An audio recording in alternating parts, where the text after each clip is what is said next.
Hello दोस्तों, स्वागत है आप सभी का मेरी नई वीडियो पर। आज मैं आपको बताने वाला हूँ Hindi hot web series Monalisa के बारे में। वीडियो स्टार्ट करने से पहले मेरी तमाम दोस्तों से रिक्वेस्ट है, मेरे चैनल RHW को सब्सक्राइब कर लें और मज़ीद ऐसी वीडियोस देखने के लिए बेल आइकन को भी ज़रूर प्रेस कर लें। इस कहानी के स्टार्ट में आपको एक बुजुर्ग बंदा बेड पर लेटा हुआ नजर आएगा और एक डॉक्टर साहब उनका चेकअप करता हुआ दिखेगा, जो कि बुजुर्ग के बेटे डीके ने बुलवाया हुआ होता है। डॉक्टर साहब बुजुर्ग का चेक करते हैं और बोलते हैं कि ये तो कोई भी रिस्पॉन्स नहीं करे, लगता है ये शमशान की तरफ रवाना हो गए हैं। तो डीके बोलता है, अबे साले, ये आला तो कान में लगा ले, ऐसे कैसे तुझे सुनाई देगा। तो डॉक्टर देखता है कि आला तो कान में लगा ही नहीं होता। वो फिर से कान में लगाता है और उनकी धड़कन चेक करता है। फिर कहता है कि बाबू जी शमशान से वापस आ गए हैं। तो डीके बोलता है कि ये इतनी आसानी से हमें छोड़कर जाने वाले नहीं हैं। वो तो कभी कभी माँ से मिलने के लिए ये कभी कभी ऊपर चले जाते हैं, ऐसा कई बार कर चुके हैं। साथ ही डीके की बीवी बोलती है, अरे डॉक्टर साहब, एक दफ़ा हमारे घर पार्टी हो रही थी तो अचानक ही बहूजी की सांसें बंद हो गई। तो हम दौड़े हुए बहूजी के पास आए तो अचानक से सनी लियोनी का गाना टीवी पर चल पड़ा। तो बहूजी ने फ़ौरन से आंखें खोल दी और उठकर बैठ गए। डॉक्टर साहब फ़ौरन से उठकर भाभी जी के पास आते हैं और उनका हाथ पकड़कर कहते हैं, परेशान मत हो भाभी जी, अभी मैं आ गया हूँ तो मैं सब कुछ ठीक कर दूंगा। ये सब कुछ डीके देख रहा होता है कि फ़ौरन से डॉक्टर साहब को पकड़कर पीछे धकेलता है और बोलता है कि मैंने तुम्हें मेरे बाबूजी का इलाज करने के लिए बुलाया है, मेरी बीवी से सेटिंग करने के लिए नहीं। डॉक्टर बोलता है, आप इनका बिल्कुल भी ख्याल नहीं करते, इनको दवाइयाँ भी टाइम पर नहीं दे रहे हैं। तो ये सुनकर डीके बोलते हैं, हाँ वाकई ऐसी बात है, मैं और मेरी बीवी ऑफिस के कामों में इतने मसरूफ़ हैं कि बाबूजी को टाइम ही नहीं दे पाते। तो डॉक्टर साहब कहते हैं, मेरे पास इसका एक हल है, तो क्यों ना आप एक केयर टेकर रख लो जो बाबूजी का ख्याल रखे, नहलाए धुलाए और इनको दवाइयाँ टाइम पर दे। तो डीके बोलते हैं, हाँ ये बहुत अच्छा आइडिया है, तो मैं लेकिन केयर टेकर कहाँ से ढूंढूंगा। तो उसकी बीवी बोलती है कि मुझे केयर टेकर का पता है, मैं उसको भी कॉल करके आती हूँ। और वो वहाँ से चली जाती है। डॉक्टर साहब कुछ दवाइयाँ लिखकर डीके को देते हैं और बोलते हैं कि ये दवाइयाँ मंगा लो और बाबूजी को ये दवाइयाँ टाइम पर देनी है, और वो फीस लेकर चला जाता है। एक सुबह डीके सोफे पर बैठा हुआ होता है और उसकी पत्नी उसको चाय देकर जाती है। वो जैसे ही चाय उठाकर पीने लगता है तो सामने वाले दरवाजे से मोनालिसा एंटर होती है। मोनालिसा बहू जी की केयर टेकर होती है, जो कि डीके की पत्नी ने बुलवाई होती है। मोनालिसा बहुत ही ज़्यादा सुंदर होती है। उसको देखकर डीके ख्यालों में गुम हो जाता है और ख्यालों ही ख्यालों में उसके साथ रोमांस करने लगता है। और ख्यालों में डूबा डूबा गर्म चाय अपने आगे गिरा लेता है और चीख मारता है और ख्यालों से बाहर निकल आता है। और उसकी बीवी चीख सुनकर फौरन से दौड़े चले आते हैं। तो काम वाली बाई कहती है, अरे ये तो पूरा जल गया, कहो तो मैं इसको सहला दूं, धोकर इसको चमका दूं। तो उसकी पत्नी कहती है, शट अप।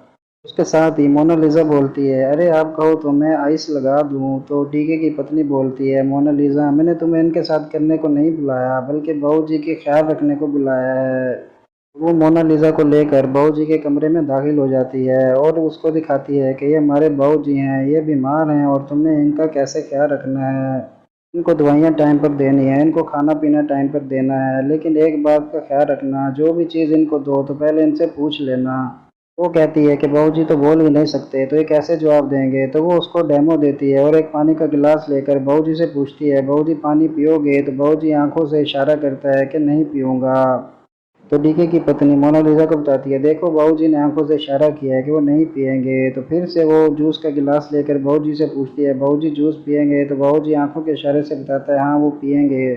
फिर से मोनालिसा को बताती है कि देखो बाबूजी ने आंखों के इशारे से बताया है कि वो पिएंगे, लेकिन अभी मैं तुम्हें बताती हूँ कि इनको पिलाना कैसे है। तो वो एक बड़ा टीका निकाल लेती है और जूस को उसमें भर लेती है।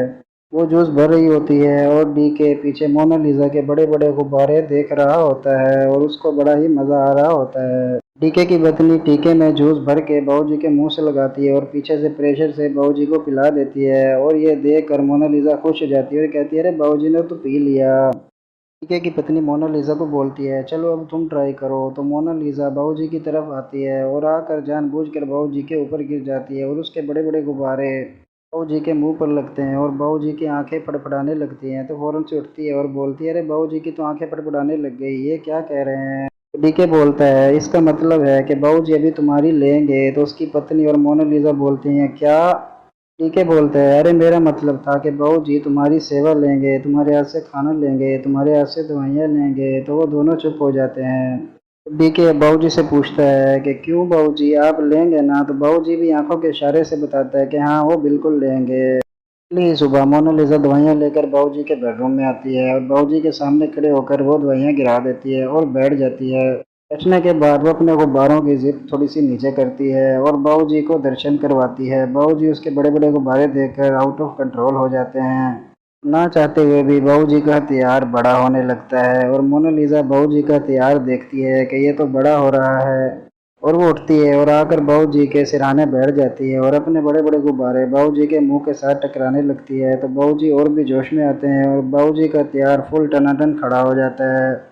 तो मोनालिसा उठती है और बाबूजी के हथियार पर बैठ जाती है और जंपे लगाना शुरू कर देती है और बाबूजी को पुकारने लगती है कि बाबूजी करो ना करो ना। तो बाबूजी भी जोश में आ जाते हैं।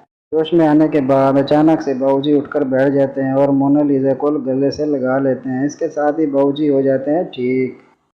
ये सारी स्टोरी डीके अपने दोस्त को बता रहा होता है। तो उसका दोस्त पूछता है तुम्हें कैसे पता चला कि बाबूजी ऐसे ठीक होंगे। तो वो कहता है मुझे मेरी पत्नी ने बताया था कि बाबूजी ऐसे ठीक होंगे। तो वो पूछता है वो कैसे। तो फिर वो बताता है कि एक दिन हमारी नौकरानी बाबूजी के कमरे में काम कर रही थी और झुक कर वो टेबल की सफाई कर रही थी और पीछे से बाबूजी उसकी बैग को देख रहे थे।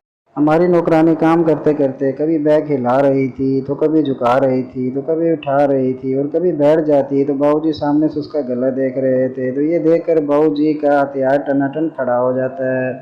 ये देखकर मेड परेशान हो जाती है और चीख मारती है। तो उस डीके की बीवी मेड के पास आती है और पूछती है कि क्या हुआ। तो बोलती है देखो बाबूजी का हथियार खड़ा हो गया।